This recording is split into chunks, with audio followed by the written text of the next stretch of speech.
Hi everyone, and thanks for joining us at PMM Fest. Before this session starts, I just wanted to say a big thank you to all our sponsors, our partners, you, our festival attendees, and all our speakers too, because without all of you guys, none of this could have gone ahead and be the success that it has been.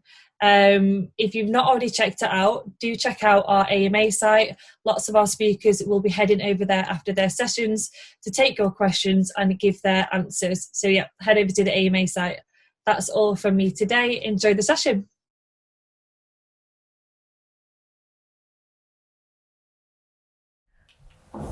October 17th, 2017, I walked into the door at Yelp, having left Bloomberg after 9 years. And our CEO said to me, Darlene, our reps need more structure, accountability, and discipline in their days. Sound familiar? Experience taught me that developing a playbook from scratch was probably what Yelp needed most. But how are we even defining a playbook? We'll make it really easy for today. A playbook is defined as a one-stop resource that helps our reps to be more effective and efficient in their jobs. But why? Why do we really want to create these playbooks? What's behind all of this? 60% of deals in our current pipelines today never close. 60%. Of that 60% of deals that never close, the question is, what the heck happens to those deals? Where are they going? Just over half of those are going to an indecision. The buyers on the buying team and the cast of characters isn't even talking about your product or solution. They're doing some internal conversations around where they're even focusing their business. The other 50% is going to the form of an objection, or the clients or customers saying, we don't see value. Either it actually doesn't solve for something that's going on in my business, or in fact, maybe the rep didn't stitch it together well enough in order to make a difference. And so I think the opportunity of creating a playbook can impact that number. It also impacts a whole bunch of other things that you'll define, such as better pipeline momentum, greater deal value, conversion of proposals over to contracts faster, and it can also impact the lifetime value of your clients. So over the next 20 minutes, let's have a look. I've been a little beat up over the course of 15 years creating playbooks, and I've learned some lessons along the way. When I created this content, I thought, let's dial it up a notch and let's move beyond the familiar and see what I can provide to you. This is not a perfect formula, step by step, I's dotted and T's crossed, or a deep dive on content. Someone else is doing that. But these are some lessons learned on how to engage with stakeholders in your teams to bring a playbook to life. And to bring a playbook to life, not just that results in really great content, but a playbook that reps access, use, and they actually generate sales results and hopefully make your reps a little bit more money along the way. Sound like fun? All right, let's have a look here. Everyone on our sales teams would agree that they're selling and that they're engaging with clients. Everyone on a nightclub dance floor is agreeing that they're dancing, or on a ballroom dance floor, they agree that they're all dancing. But I guarantee you, even though they're selling or dancing, they've all got different moves. They've all got different plays that make them unique. Managers, teams, they make up stuff. Based on reps' experience, they walk in the door from other companies or internal movement, and they've got their own song going on in their head, and they go on their merry way and engage. And these playbooks start to intersect. So very early on, one of the lessons I learned, yes, you want to go out and herd the animals in the wild and figure out what's going on out there, but you're doing this with one specific purpose in mind, in addition to bringing in good content.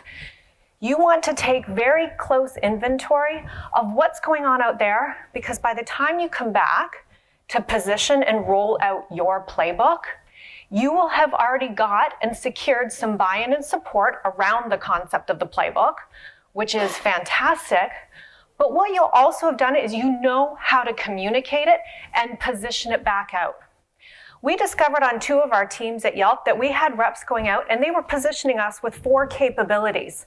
They were talking about e-commerce, they were talking about delivery, when really at the end, our playbook was around, well, Yelp drives leads and Yelp drives visits. And so when we went back to that team, we had to get them to discontinue 2 of the things that they were saying in order to refine that message. So even though we're creating these assets and these playbooks, it's really change management in disguise from the very, very start and getting that active buy-in and support. When teams have come together, in my experience, they go down this very straight line, one directionally often. They come together and they say, great, let's create a playbook. Let's think about what are our products, what are our services, what are our benefits, what are our features, what makes us unique, how do we want to position ourselves out there in the market? And all of a sudden we start to get this lopsidedness that starts to be about us, ourselves, and our products, our services, whatever words you want to put in there. And very strongly and very quickly, I'd recommend that we don't go down that path. I've seen that path happen before. So the lesson learned as sales enablement professionals, how can you get in front of the cast of characters that's coming together and say, let's start with our clients. Let's start with our customers. And specifically what? We don't need to overcomplicate this. It's what are our client goals? What are their objectives? What are their KPIs? And then when you start to turn that corner a little bit, it's around what are the challenges and the speed bumps that they're experiencing in getting to those goals. And that's where the intersection of your product stuff comes down the road, but you need to get lockstep in there. You'll develop a hypothesis that will talk about how you think you can help solve for certain things, that challenge, in order to help them achieve their goals, but get lockstep in that. And the other interesting part is a lot of teams get very centric and one-directional around how are we competitive? What makes us unique? And I actually don't even recommend you go that far early on in a playbook development. It would be saying, listen to this carefully, in the eyes of our customer, relative to how our customers view the competition, what do we need to do? I'll do that one more time. In the eyes of the customer, relative to how the customer perceives the competition. In fairness, at Yelp, it's like, how do our clients perceive traditional marketing venues? How do our clients perceive the Googles, the Facebooks, and all of the other options of the world? We have to get anchored in that as a really good spot. Okay? There's a blessing and a curse with all playbooks. This much time, this much content, this much opportunity. Where do you start? Here's the recommendation. 2 times now, I've worked with teams that have said, we just need to get going on our playbook. This fundamentally meant we went live with playbooks that were incomplete. They were scrubbed, the parts that we did go out with, but they weren't finished. One of my clients previous to Yelp, they said one thing, help, we need more leads into our pipeline, and we need our reps having better meetings. And so what we did, we literally patched together a playbook that got more into the pipeline and gave the organization and the framework for our reps to go out and have initial discovery calls. And that worked. And then we said, holy shit, we have all these clients. What do we do with them? And then we created the rest of the playbook downstream. And interestingly, at Yelp, we came in the door and we created a little bit more robustness around our products and our solutions because we had to get some clarity there. But my favorite thing is that we went out and we said, what are the top 6 verticals we want to start with? We wanted to start with restaurants and retail and automotive and hotels. And once we pushed that out the door in May, guess what we're doing now? Another 6 playbooks looking at very different industries. And so we just got it out and the market continues and the reps tell us to continue what to do. Now here's a pro tip, an insider tip. As you're identifying and starting to put together the components of your playbook, you'll have an agenda, a laundry list, key components, whatever you're going to call it. Please ensure that you work with the collective people in your groups and come up with the proper naming conventions or language. The language will stick. So whether you call them solutions or products, it doesn't matter. Pick one. Whether you call them clients or customers, it doesn't matter. Pick one, but do it from the outset because the people listening, both internally, need to hear that from day one. So if there's any pause you can bring it there. So far, so good? All right, let's have a look at this. If I told you all to build me a castle, what would it look like? A little bit of the one on the top or a little bit of the one on the bottom? In the world of pulling together content, it's one of the most fascinating and frustrating experiences. I strongly believe that sales enablement teams are not the owners of the content. They are the orchestrators, the packagers, the coordinators of ensuring the people that need to use the playbooks and need to follow the step-by-steps in the plays are actually the ones creating the content. And so as you're going out and you're sourcing, different people in your organization, could be inside and outside, your ability to be unbelievably clear in what you're looking for in your content and then tweaking it along the way will pay off in multiple benefits down the road. We had 7 weeks to create a playbook before we did a big launch at a manager summit this May in Phoenix. And we pulled together 4 office heads across the country to start to come up with some content. And we went out and we said, hey, we need some content on what's going on in this particular industry. What are some of our products and ad tools that actually line up with this industry? And then we gave them this bucket and we said, hey, what kind of nuances do our reps need to be aware of selling into this vertical? And we were 48 hours out from launching our playbook live to our reps in our entire multi-loc org. And our content was as varied as these 2 photos.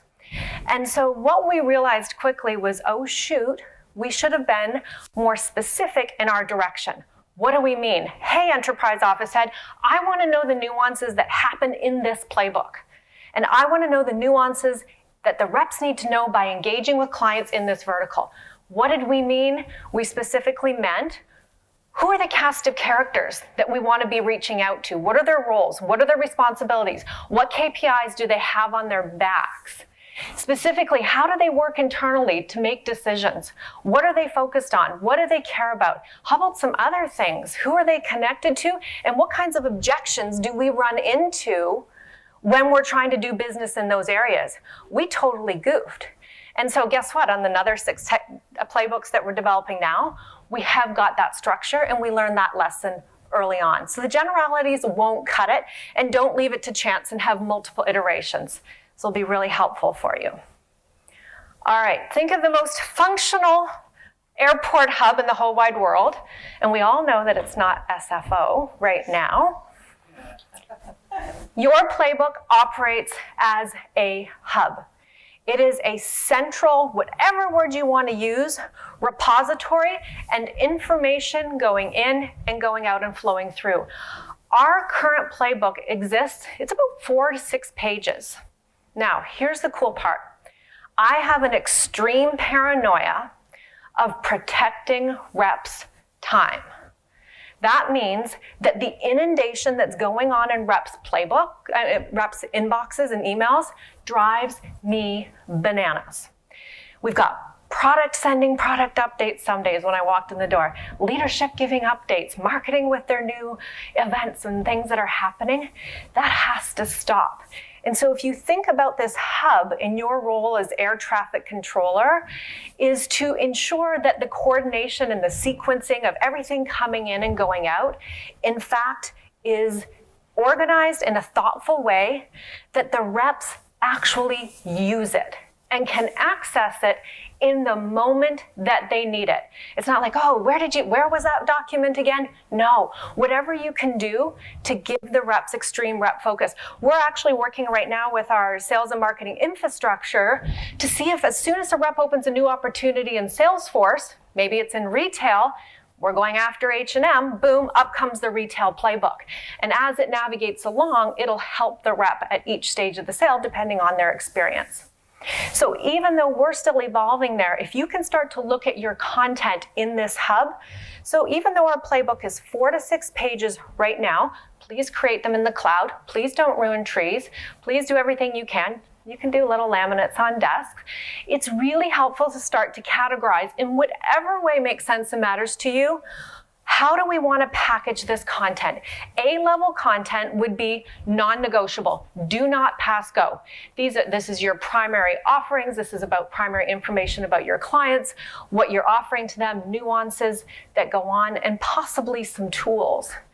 The B-level content I start to look at are things that can help a rep depending on the nuance of the client or depending on the rep experience. So the B-level content for us are things like power maps. We ask that all of our reps create a power map to scope out bigger opportunities so we know what's happening.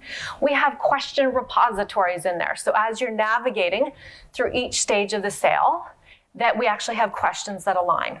Operationally, we've stitched in our sales process into our sales playbook. We have 4 stages: detect, identify, clarify, execute. That's the type of stuff that sits in the B level, and it gets a little bit into A depending on what it looks like. C level stuff can be articles and additional tools and resources and nice to haves depending on what the rep is focused on, depending on where the business is headed. So the earlier you can categorize that, admittedly, last December, we had some team members working on a playbook. Somehow it ballooned to 26 pages. Not cool, not gonna work. We brought a team together and we quickly pared it back. And we have links out of one G-Doc and they go all over the place. Seems to be working. We just need to make sure I'm getting incredibly obsessed of where can the reps get this when they need it. That's what's gonna make a difference. The access is key. This isn't your playbook. And that's hard. Do you technically own it? Did you sign out the library book? Maybe. Sales enablement doesn't own the playbook per se. Who owns it? Leadership owns it. Managers own it. Reps own it. Different stakeholders own it. You just happen to be this centralized resource that can help pull it together. Specifically, when you're thinking about executing and rolling it out, I think we did 3 things really well, and we learned these lessons from kind of a few bumps along the way. When we got our essential playbook together in May, it was all around, okay, Darlene, what are you and your team going to do, and how are you going to help roll it out? I said, we're going to help roll it out by making sure you're ready to roll it out. So we were the behind the scenes preparers of our CEO, our VP, and our enterprise office head in front of all of our managers in May. We packaged them up and trained them up to design and deliver to all of the managers. We did a day-long rollout. It was full of information and exercises, but they owned it. We didn't own it at all. And then 1 month after May, our CEO and other stakeholders in marketing and product did a roadshow. And they did a roadshow. Guess what? I was hiding in the corner. We had something to do with it, but it was all of the reps came into the room and the Toms and the Joes of the world got up and they shared it and they facilitated the exercises with the reps that the managers had already facilitated. So we continued to roll this forward. It was like a really good baton that was being handed off. And now, still to this day, my team probably gets bored of me. I don't let them train at all. I say to them, you know what can you package up to put in the hands of managers so that the managers can take this to the teams? And or we've got advocates, we've got some reps that are doing really awesome things. We've got a rep that is blowing it out of the water, getting more leads than anybody. What's his formula? Let's package that together. And so your role is to see and spot these opportunities and get package. So we created these mini scrimmages. So at the end of September, what we're doing is we've got these 6 new playbooks. I've got Ashley in Phoenix today. What is she doing? She's coming up with this mini scrimmage. Hey managers, let's come together. You know, we had the first 6 playbooks around 6 different verticals. We've got 6 more. She's giving them the script. She's giving them the talking points, and she's making it ridiculously easy. Take 10 minutes in your team meeting this week. Roll out this part. Take 10 minutes in your following week. And she's got these little dotted seeds along the way that are helping the managers to fully own it and the reps to own it. Sure, we show up and help a little bit, but along the way, the managers feel fully involved, and I think it's making a big difference along the way. The playbooks are out in the wild. The reps start using them. Invariably, there's still going to be some different dance moves to this day. And so the fun part is that every day You walk into a door, and I think you have one primary obligation, is to put on your playbook headspace with every meeting and with every interaction. Our VP started having conversations with HR around performance scorecards and metrics and what the reps needed to be held accountable for. We knew we had standards in the playbook: create a multi-tier strategy, create a wider network, move from pilots over to campaigns faster, front-run objections. That was playbook stuff. Guess what we did? We worked with HR, and now our reps are evaluated on the core standards that sit in the playbooks. And they're not just words. When we say develop a multi-tier strategy, we help them to learn how to do that, and we train the managers on how to coach and build skill and capability around that. So that starts to come full circle. The other thing that we did was we realized we need reps to have a repeatable, consistent approach. Time and time again. It didn't matter if you came into the door at Yelp and you had been there 3 months, or you were a veteran enterprise salesperson with experience out there. We needed to feel confident that baseline was not being eroded. And this is tough. You've got people in your organizations who've been there for a really long time, some people who've just joined. We needed to get baseline. So we created something called Project Simplify. And we worked with our friends in sales planning, marketing world, and we started to go to the drawing board, and we literally made decks that were used in discovery calls and some recommendations and pitches down the road. And the reps have access to these linked off of the hub and the playbook, so that every time they open up an opportunity, they have to use this consistent deck. Now, there's some freedom and there's some room to breathe, and we position it that way that we're not turning them into puppets that don't have a voice and a mind, but we show them where they have creative license, because we can't afford to goof up any meetings. The complexities of the sales environment are way too high. We can't afford to misfire. And so we took it one step further, because I'm like, you know what? Those reps are still going to make up their own stuff. And they did. I want to put in this Google stat, and I want to put in this because it's cute and it's fun. The answer was, we actually created a deal desk. 48 hours before any rep is going into a meeting, and we have exceptions because we'll take meetings anytime, they needed to submit their deck to a deal desk. There's 10 of us on an alias, and it's sent into pitch review alias, and one of us picks it up, whoever can, and it's actually random and it works.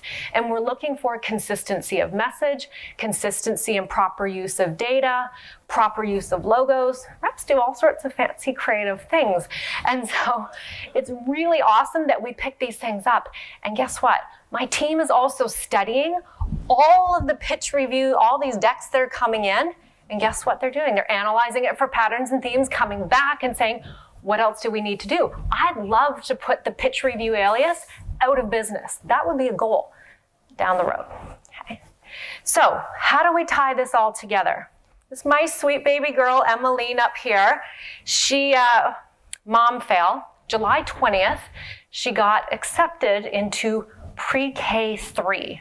All that means is she goes from preschool over to pre-K 3. My mom fail was she gets accepted and they have to be potty trained. And I'm like, oh no, she was the only one in her class that had not been potty trained. And I had 6 weeks to do it. So like a true sales enablement mother, what do? I make up a playbook for how to potty train your daughter who hasn't been potty trained, that's also going on a 2-week vacation, how she can get potty trained by September 5th. And so what did I do? I followed some of these 7 things. I looked at some of the moves going on out there. I talked to Hillary downstairs. I talked to another friend on the playground. I did it from her vantage point, all of these things. And I just started to cobble something together. But if all else fails, here's what I did. July 20th, I just started. I didn't really have much done, just started. What did that mean? We woke up, and every 20 minutes, which turned into every 10 minutes, I have this like diaperless child running around the house for 3 days. And I started to implement a system that I kind of sort of think I knew in my head. And within 1 week's time, she was running accident-free, but I also carry a potty in my backpack. But the point is that just go out and start and trust that any approach will work. Sometimes people say, Darlene, should I put these components into my playbook or these? Should we separate by geo, by vertical, by experience? The answer is Yes. All you need to do is account for the implications of the decisions that you make with your playbook. There's going to be implications downstream, and you just account for those. And the thing is, results will come. I can sit here, and in the green room back here, we've got leadership. Can we add this to the playbook? Can we add this to the playbook? Can we change this? And you've got to look at that carefully. The results will come if you stay the course. Emmeline got potty trained by the time we got onto an airplane. Maybe I put a pull-up on her, but she got potty trained in time. Your teams will get the results in time, but you've got to stay the course. And then if all else fails, M&Ms worked. My daughter lived on goldfish and M&Ms for a very long time as a reward. You want to think about those things along the way too. This is basic business, but at the end of the day, these are pretty big feats that you're undertaking, and you'll do a fantastic job if you reward along the way. So I've got 7 things here for you to think about, contemplate about. There's never a perfect order. They'll all work, make up your own version, and you'll be perfectly okay. Fun times. Thank you, everyone. Thank you.